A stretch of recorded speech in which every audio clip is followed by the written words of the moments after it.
ayat-ayatnya itu bagi otak saya itu nggak masuk gitu, karena di situ penuh dengan perumpamaan itu kan, bagi otak saya itu susah untuk dicerna lah.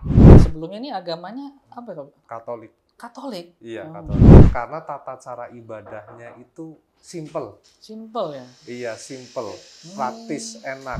Bahkan bapak saya mengatakan kayak gini, itu yang namanya kamu pindah agama, itu hak yang paling mendasar yang dimiliki oleh setiap manusia.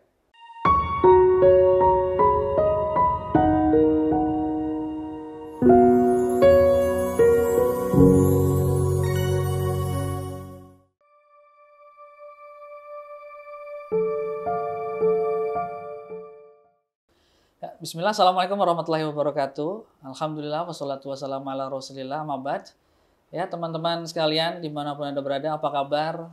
Alhamdulillah, tentu kita harapkan teman-teman semua di rumah dan dimanapun berada, tetap sehat walafiat, selalu dalam lindungan Allah Subhanahu wa Ta'ala, dan selalu dalam perlindungan Allahu Jalla Jalaluh. Alhamdulillah teman-teman sekalian, sobat netizen Indonesia atau Soneta. Ya, kita kali ini kedatangan tamu istimewa, seorang mu'alaf asal dari Kebumen. Ya, alhamdulillah beliau mempunyai mempunyai banyak cerita yang menarik untuk kita bahas, dan tidak perlu berpanjang lebar, langsung saja kita sapa. Assalamualaikum. Ya, waalaikumsalam. Dengan Mas siapa nih? Hugo. Mas Hugo. Iya. Oh, nama lengkapnya ada Mas? Ada. Ya. Hugo Dwi Bangun S. Hugo Dwi Bangun S. Iya. S-nya apa tuh? Nama bapak. Oh, nama bapak. Iya. Semua anaknya dikasih S semua. S semua. Iya. Disingkat S-nya? Iya. Oh S-nya. Gitu, iya. Ini Mas Hugo asal dari Kebumen ya? Iya, asal dari Kebumen. Betul. Terakhir ke sini, maksudnya ke Jakarta apa? 2 minggu atau 3 minggu yang lalu lah. Sekitar tanggal berapa agak lupa. Ke sini dalam rangka pekerjaan atau ingin mengadu nasib mencari kerja atau? Mengadu nasib. Oh, Masya Allah. Iya. Mengadu nasib ya? Iya. Ya, semoga diberikan kemudahan, semoga bisa mendapatkan pekerjaan yang baik ya. Amin. Begini Mas Hugo, iya. Kita ini kan di channel dakwah yang menceritakan tentang kisah-kisah mu'alaf. Iya. Tentu kita ingin mencari tahu sejarah, maksudnya tuh kayak semacam perjuangan Mas Hugo nih mencari Islam, menemukan Islam. Tentu di situ ada pergolakan batin. Nah, kita nih dan teman-teman netizen ingin tahu nih ceritanya bagaimana. Nah, sebelumnya ini agamanya apa ya? Katolik. Katolik? Iya, Katolik. Justru malah Katolik yang kita tahu itu taat ya. Iya. Dari ajaran-ajarannya, perintah-perintah yang diinikan oleh orang tua. Iya, betul. Dia kan suruh taat dan lain-lain. Kita ingin tahu Mas Hugo masuk Islamnya tuh tahun berapa? 2016. 2016? Iya, sekitar bulan Januari lah. Januari. Tanggalnya lupa. Iya. Di mana waktu itu syahadat? Syahadatnya di KUA. KUA Kecamatan Padureso. Kebumen? Iya, Kabupaten Kebumen. Masya Allah. Alhamdulillah. Waktu itu saksinya ada 2 orang dengan apa? Iya. Saksinya ada 2 orang, terus beserta pengurus dari KUA-nya.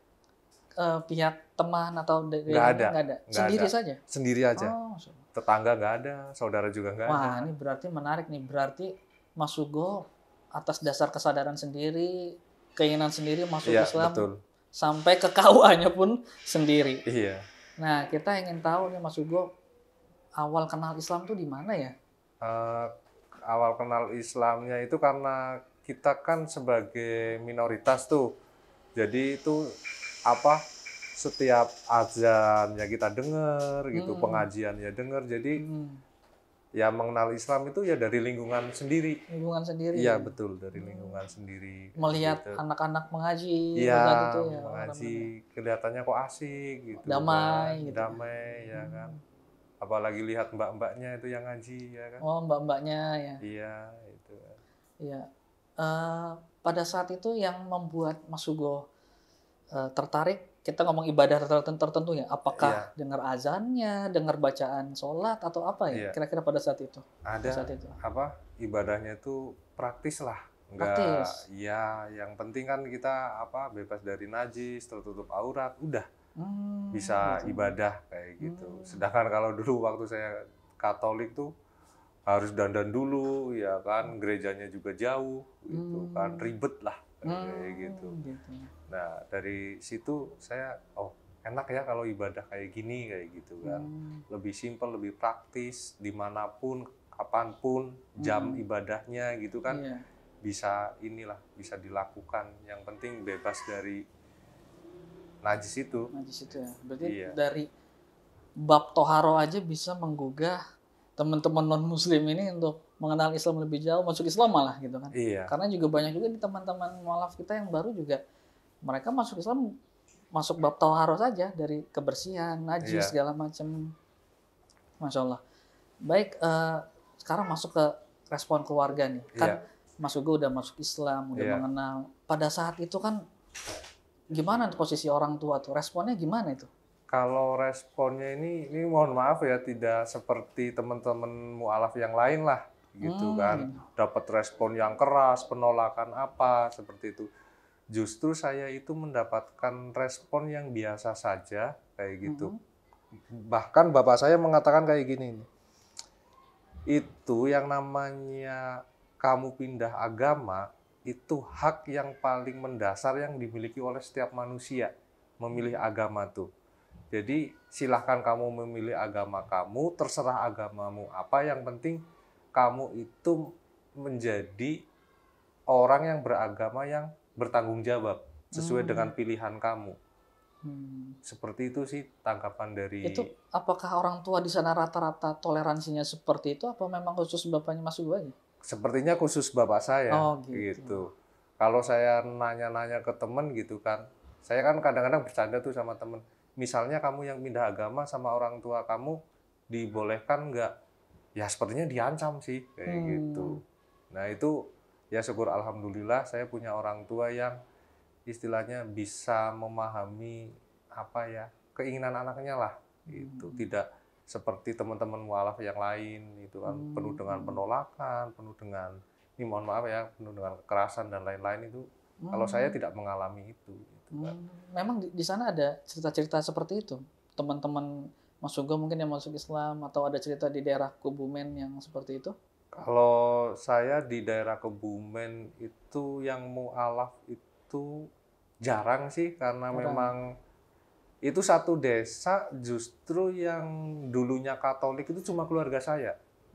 Gitu. Iya. Gitu. Cuman itu ya tadi saya ketika masuk Islam kurang sosialisasi sehingga ketika sholat pada kaget semua itu ya pada saat itu ya. Iya, pernah Ngalamin gitu. Pernah ngalamin gitu kan.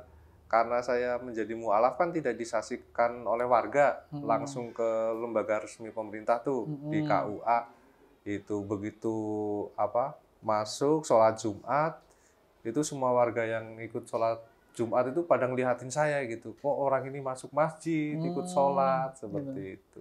Jadi ya pengalaman lucunya seperti itu. Iya. Oh berarti nanti mungkin nextnya nih harus lapor RT RW kali. Iya mungkin. Ini biar warga tahu.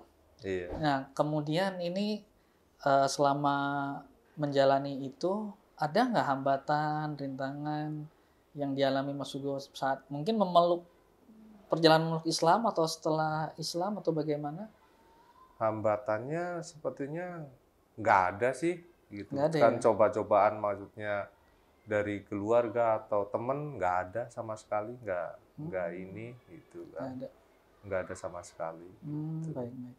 Nah ini agak fundamental pertanyaannya. Kira-kira Mas Hugo ini nggak kenapa sampai meninggalkan Katolik? Apakah menemukan suatu kejanggalan gitu? Kejanggalan di agama sebelumnya. Ini saya nggak serak dengan konsep ajaran yang ini karena begini gitu. Iya. Atau mungkin Mas Hugo ngafalin ayatnya, saya nggak cocok dengan ayat ini. pasal ini gitu? Kira-kira ada nggak? Kalau saya sih lebih nggak cocoknya satu tuh tata cara ibadah, ya kan, ribet. Kalau menurut saya itu ribet. Terus kedua, ayat-ayatnya itu bagi otak saya itu nggak masuk, gitu. Karena di situ penuh dengan perumpamaan, itu kan. Bagi otak saya itu susah untuk dicerna lah, gitu. Kalau ayat-ayatnya kayak Terlalu gitu. banyak metafora ya. Iya, seperti Perlu itu. banyak penjelasan tafsir-tafsir oleh sudut pandang pastor atau pendeta sendiri gitu. Iya. Kadang mereka juga suka berbeda gitu ya. Iya, sering Iya. berbeda gitu. Ya baik-baik. Iya, berbeda. Masya Allah. gitu kan. Ya alhamdulillah kita ya tentunya senang bersyukur. Sekarang udah berkeluarga? Sudah berkeluarga, Oh, alhamdulillah. Iya. Udah punya anak Anak 2. ya. Oh, alhamdulillah, Masya Allah. Ya sekarang mungkin terakhir harapan ya. Harapannya Mas Hugo gimana nih setelah berislam? Punya Iya. tujuan visi misinya tuh gimana? Gitu. Saya punya harapan kayak gini nih. Islam itu lebih besar lagi, ya kan, lebih maju lagi, gitu kan. Lebih apa ya? Lebih menghargai nalar dan logika, gitu kan. Kadang-kadang nih apa ya? Mereka itu sering mengabaikan nalar dan logika, gitu kan. Sering diabaikan seperti itu. Menurut saya itu hal yang paling penting ketika kita beragama, nalar dan logikanya dulu. Kayak gitu. Ketika sudah tertata nalar dan logika, ya kan, baru beragama. Gitu. Setelah sudah mengenal agama, walaupun di agama tidak mengenal nalar dan logika, menurut saya itu sih harapannya. Dan kehidupan saya jauh lebih baik. Ya, gitu amin. kan. Dan juga saya yang lebih senang tuh kayak gini nih. Ini bukan harapan, tapi saya lebih senang kayak gini. Dan juga kepada teman-teman yang belum, istilahnya, belum masuk Islam, saya pernah dan meyakini itu, semua orang yang mu'alaf, saya meyakini bahwa orang yang mu'alaf itu orang yang telah dipilih.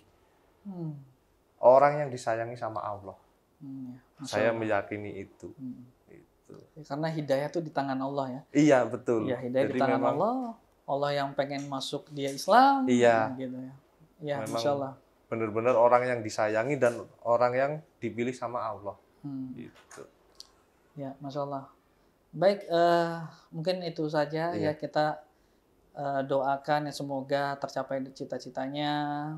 Kemudian harapan-harapannya, tentunya kita juga mendoakan Mas Hugo ini istiqomah. Amin. Ya, kita juga ngerti arti kesabaran di atas keimanan yang kokoh itu seperti apa, pergolakan batinnya Mas Hugo seperti apa. Masya Allah, tentunya kita ini menjadi inspirasi dan mungkin bisa menjadi semangat baru mungkin untuk teman-teman mualaf di luar sana, mungkin yang ingin masuk Islam ya, betul. Amin ya, syukur-syukur gitu kan. Iya. Mungkin ini bisa jadi pertimbangan supaya teman-teman di luar sana itu berani lah. Ini aja KUA-nya sendiri, semua serba sendiri. Iya, gitu serba kan. sendiri. Iya. Orang tidak ada yang tahu gitu, karena mempunyai keyakinan yang untuk masuk Islam, maju gitu. Baik teman-teman, itu saja. Semoga bermanfaat kisah ini. Saya bersama Mas Hugo. Sebelumnya saya mohon maaf apabila ada kesalahan. Kesempurnaan hanya milik Allah Subhanahu wa taala. Wassalamualaikum warahmatullahi wabarakatuh.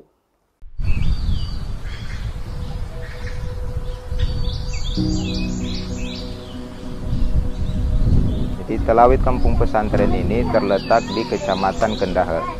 Kurang lebih dari pusat kota Tahuna 30 menit. Di sebelah utara kota Tahuna.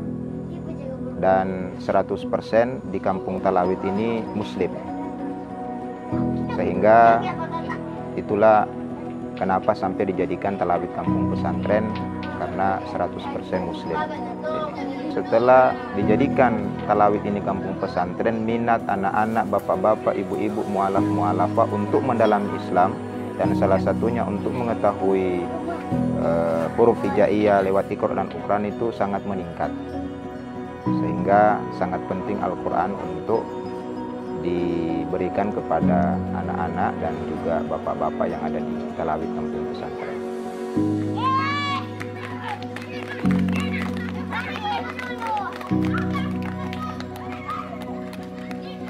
Itu 1 bulan sudah ada 5 yang robek.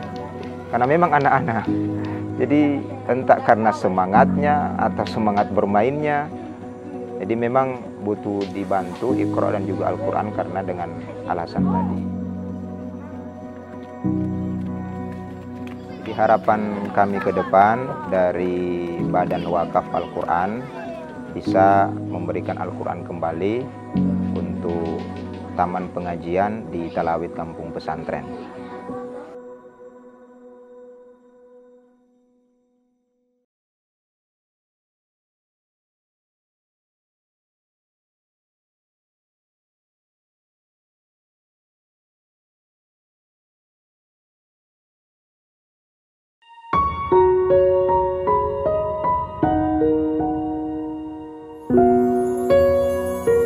Thank you.